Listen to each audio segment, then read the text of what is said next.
তেল ও জবা গাছের পাতা, জবা গাছের ফুল, নীলকণ্ঠ ফুল বিভিন্ন জিনিস দিয়ে তেল বানালাম, যেটি চুলের জন্য খুবই উপকারী। কি জিনিস দিয়ে বানিয়েছি বলে দিই। ফুল, নীলকণ্ঠ ফুল, গোলাপ ফুলের পাপড়ি, মেথি, কালো জিরে, আমলকি, অ্যালোভেরা, আর লাগবে নারকোল তেল, আর জবা ফুলের পাতা, তুলসী পাতা, আমলকি, হর্তকি, বয়েরা, রিটা ফল, শিকাখাই, ওইদিকে দুব্বা, রসুন, নীলকণ্ঠ ফুলের পাতা, তুলসী পাতা, কারি পাতা, আর সামান্য পরিমাণ অল্প একটু আদা।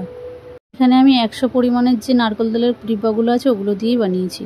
ফ্রেমে কড়াটা গরম করতে হবে, তারপর তেলগুলো এক এক করে দিয়ে দিতে হবে। আমি 100 থেকে 500 গ্রাম তেল আমি এখানে ইউজ করেছি।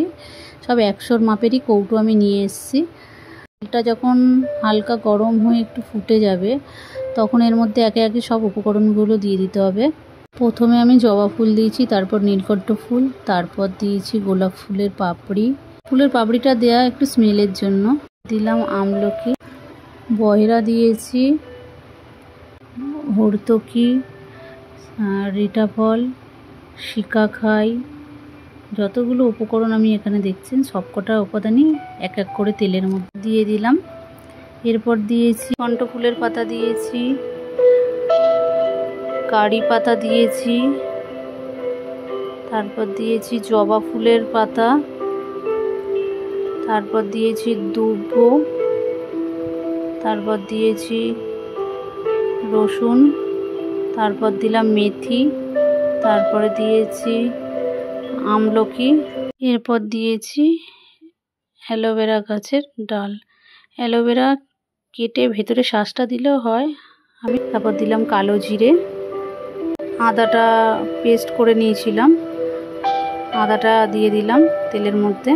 দিয়ে এবার ভালো করে তেলটাকে একটুখানি নেড়ে নিতে হবে। আর এই উপকরণটা গ্যাসে তৈরি করা হোক বা স্টোভে, যেন ফ্লেমটা লো ফ্লেম থাকে। আর বেশি জোরে যদি তাপটা দেওয়া হয় তাহলে কি তেলটা পুরো জ্বলে যাবে আর জিনিসটাও ভালো হবে না। আস্তে আস্তে এটা আস্তে আস্তে নিজে নিজে সিদ্ধ হবে আর প্রত্যেকটা মিশ্রণ নিজে নিজে তেলের মধ্যে ভালোভাবে উপকরণগুলো মিশে যাবে। 20 থেকে 25 মিনিট ফোটানোর পর আমি মিশ্রণটি নামিয়ে দেবো।